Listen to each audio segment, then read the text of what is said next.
नमस्कार दोस्तों, स्वागत है आपका हमारे YouTube चैनल पर। आज के इस वीडियो में साइंस के आपके टॉप 51 क्वेश्चन करेंगे जो आपके किसी भी एग्ज़ाम के लिए इम्पोर्टेंट है। तो वीडियो शुरू करने से पहले मैं आपसे एक बात कहना चाहूँगा कि जिन दोस्तों ने चैनल को सब्सक्राइब नहीं किया तो प्लीज़ चैनल को सब्सक्राइब कर लीजिएगा और पास में जो बेल आइकन होता है उसको भी ज़रूर दबा लें ताकि आने वाले टाइम में आपको वीडियोज़ की नोटिफिकेशन टाइम टू टाइम मिलती रहे। चलिए स्टार्ट करते हैं आज का वीडियो।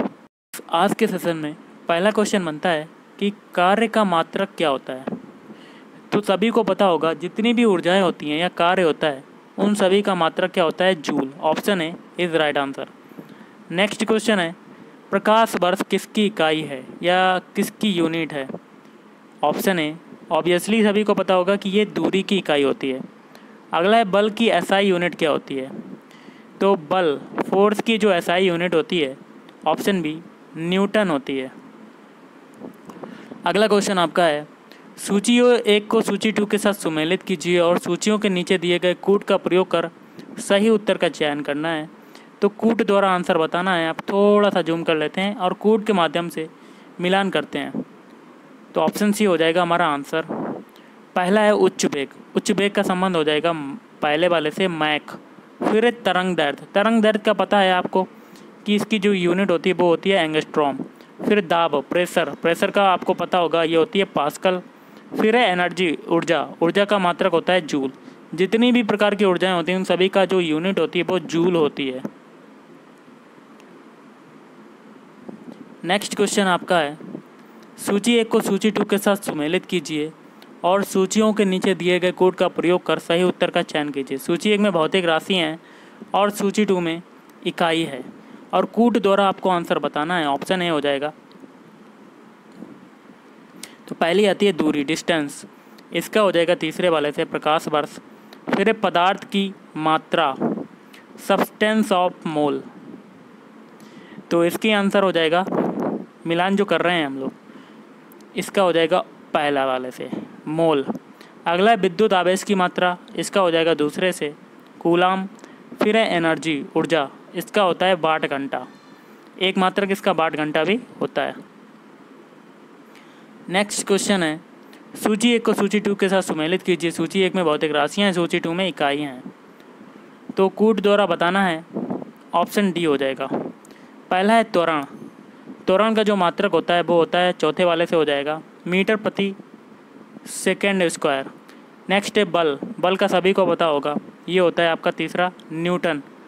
फिर है कृतकार्य का हो जाएगा पहले वाले से जूल। फिर है आवेग का इम्पल्स कहते हैं इसको, इम्पल्स आवेग। इसका हो जाएगा न्यूटन सेकेंड। ये जो टॉपिक हम लोग कर रहे हैं मैकेनिक्स कर रहे हैं जिसमें हम लोग टोटल जो क्वेश्चन है 250 से ऊपर होंगे और ये पार्ट 1 है। अगला क्वेश्चन आपका है, निम्नलिखित में से समय का मात्रक नहीं है। तो इसका आंसर क्या होगा। ऑप्शन सी प्रकाश वर्ष। अगला क्वेश्चन है, पार्सेक इकाई होती है। तो पार्सेक जो इकाई होती है, ऑप्शन ए दूरी की इकाई होती है, यूनिट होती है। नेक्स्ट क्वेश्चन है, निम्नलिखित में से कौन सा एक सुमेलित नहीं है। मतलब आपको गलत वाला बताना है। ऑप्शन डी हो जाएगा गलत और बाकी के जो 3 हैं वो सही हो जाएंगे। जिसमें आता है डेसिबल, जो कि होती है ध्वनि की तीव्रता की इकाई, डेसिबल। फिर है अश्वशक्ति, ये होती है शक्ति की इकाई या यूनिट कह सकते हैं। फिर है समुद्री मील, इसका हो जाएगा नौ संचालन में दूरी की इकाई। फिर है ल्यूमेन, किसका मात्रक होता है। तो ल्यूमेन जो होता है सभी को पता होगा, ऑप्शन बी ज्योति फ्लक्स का होता है। अगला है भौतिक मात्रा, ज्याति की इकाई क्या है। तो ऑप्शन सी लक्स। अगला क्वेश्चन है, पास्कल किसकी इकाई होती है। तो पास्कल सभी को पता होगा, अभी मैंने करवाया था। इसका आंसर हो जाएगा ऑप्शन बी दाब की यूनिट होती है। और कैंडला मात्रक किसका होता है। तो कैंडला जो मात्रक होता है, ऑप्शन डी ज्योति तीव्रता का होता है। अगला क्वेश्चन है, जूल निम्नलिखित की इकाई है। तो जूल किसकी इकाई होती है। ऑप्शन है एनर्जी, ऊर्जा की। अगला है, मात्रकों की अंतर्राष्ट्रीय पद्धति कब लागू की गई। ऑप्शन बी 1971 ईस्वी में। फिर है हर्ट्ज, क्या मापने की यूनिट होती है। तो हर्ट्ज जो होती है वो होती है आपकी ऑप्शन डी, तरंगों की आवृत्ति मापने की यूनिट होती है।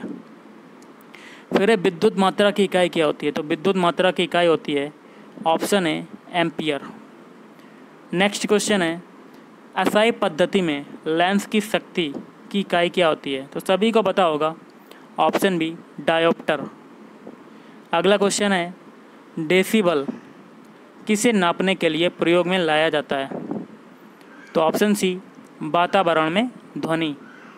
और अगला क्वेश्चन है एम्पियर क्या नापने की इकाई होती है? तो सभी को पता होगा एम्पियर क्या नापने की इकाई होती है, ऑप्शन बी करंट। अगला यंग प्रत्यास्थता गुणांक का एसआई मात्रक क्या होता है?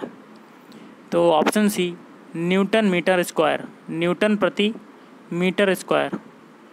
नेक्स्ट है निम्नलिखित युग्मों में से किन भौतिक राशियों के समान विमीय सूत्र नहीं है, डायमेंशंस नहीं हैं? तो ऑप्शन है बल एवं दाब। देखिए बल एफ बराबर क्या होता है एम ए, और दाब, इन दोनों की जो यूनिट होती है वो विमीय सूत्र जो होता है वो अलग अलग होता है।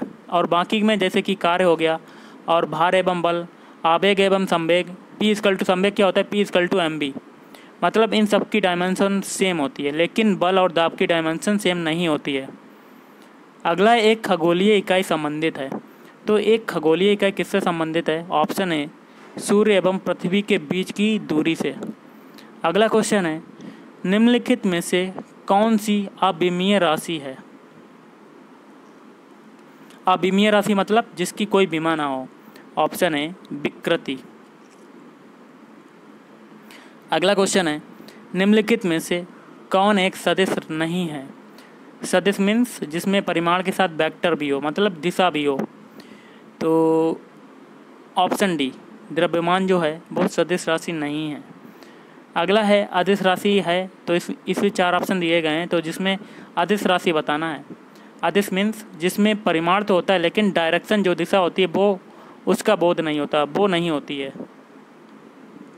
तो ऑप्शन ए हो जाएगा ऊर्जा, एनर्जी।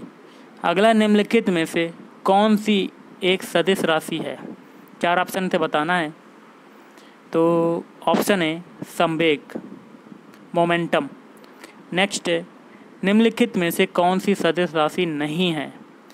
तो इसका आंसर क्या होगा? ऑप्शन डी आयतन। आयतन जो होता है ये सदिश राशि नहीं होता, क्योंकि इसमें डायरेक्शन का बोध नहीं होता। बल में एफ इक्वल टू क्या होता है एम ए, इसमें डायरेक्शन का बोध होता है, वेग में भी होता है और विस्थापन में भी होता है। विस्थापन एक से जगह से दूसरी जगह जाना होता है, तो वही होता है विस्थापन, इसमें डायरेक्शन का बोध होता है। अगला निम्नलिखित में सदिश राशि है, तो इसमें भी सदिश राशि बताना है। ऑप्शन है वेग, अभी ऊपर बताया था। नेक्स्ट है निम्नलिखित में से कौन सा एक व्युत्पन्न परिमाण नहीं है?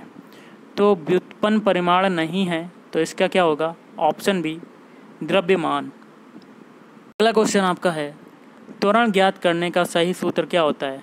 त्वरण क्या होता है? एक्सीलरेशन, वेग परिवर्तन की दर को क्या कहते हैं? त्वरण। तो ऑप्शन ए हो जाएगा A equal to V minus U upon T. अगला है पदार्थ के संवेग और वेग के अनुपात से कौन सी भौतिक राशि प्राप्त की जाती है? तो इसका आंसर हो जाएगा ऑप्शन सी द्रव्यमान, क्योंकि पी इक्वल टू क्या होता है एम ए, और यहाँ से एम क्या हो जाएगा P upon M, sorry P upon है, जैसे कि बताया जा रहा है संवेग और वेग। पी इक्वल टू क्या होता है एम बी होता है, तो बी नीचे आ गया, तो पी अपान बी हो जाएगा, और वो किसके बराबर हो जाएगा? द्रव्यमान के। अगला है प्लांक के अचर में किसका आयाम होता है? ऑप्शन सी कोणीय गति। नेक्स्ट है एक लड़की झूले पर बैठी स्थिति में झूला झूल रही है, उस लड़की के खड़े हो जाने पर दोलनों का आवर्तकाल क्या हो जाएगा? तो ऑप्शन है कम हो जाएगा। नेक्स्ट क्वेश्चन आपका थोड़ा सा जूम कर लेते हैं जिससे कि समझ में आ जाए। घूर्णन करती एक गोल मेज पर अचानक एक लड़का आकर बैठ जाता है, मेज के कोणीय वेग पर क्या प्रभाव पड़ेगा? कोणीय वेग इक्वल टू क्या होता है? V equal to R omega. तो 35 का आंसर क्या हो जाएगा? ऑप्शन है कम हो जाएगा। अगला है यदि किसी चलती हुई वस्तु के वेग को 2 गुना कर दिया जाए तो उसका क्या हो जाएगा, आपको बता देता हूँ। ऑप्शन सी, गतिज ऊर्जा जो होगी वो 4 गुनी हो जाएगी। अगला क्वेश्चन है किसी पिंड के द्रव्यमान तथा भार में अंतर होता है क्योंकि। ऑप्शन बी, द्रव्यमान जो होता है वो स्थिर रहता है सभी जगह, लेकिन जो भार होता है वो परिवर्तनशील होता है, परिवर्तनीय होता है। नेक्स्ट है किसी भी स्थिर या गतिशील वस्तु की स्थिति और दिशा में तब तक कोई परिवर्तन नहीं होता है जब तक उस पर कोई बाह्य बल सक्रिय ना हो। तो ये न्यूटन का नियम है, आपको सभी को पता होगा।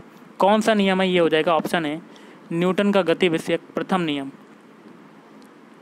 अगला किसी असंतुलित बल द्वारा किसी पिंड में उत्पन्न त्वरण, तो ऑप्शन बी, बल के अनुक्रमानुपाती होता है। नेक्स्ट क्वेश्चन है न्यूटन के गति के तीसरे नियम के अनुसार क्रिया तथा प्रतिक्रिया से संबद्ध बल, तो इसका क्या हो जाएगा आपका। ऑप्शन सी, हमेशा भिन्न भिन्न वस्तुओं पर ही लगे होने चाहिए।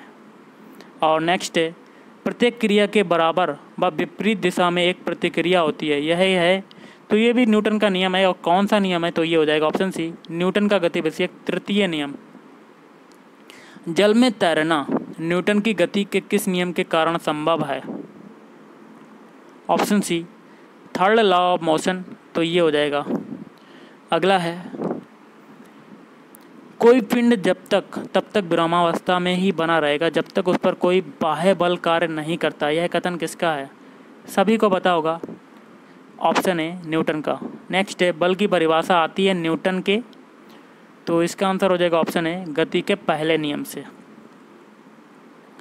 अगला क्वेश्चन है किसी पिंड के उस गुणधर्म को क्या कहते हैं जिससे वह सीधी रेखा में विराम या एक समान गति की स्थिति में किसी भी परिवर्तन का विरोध करती है।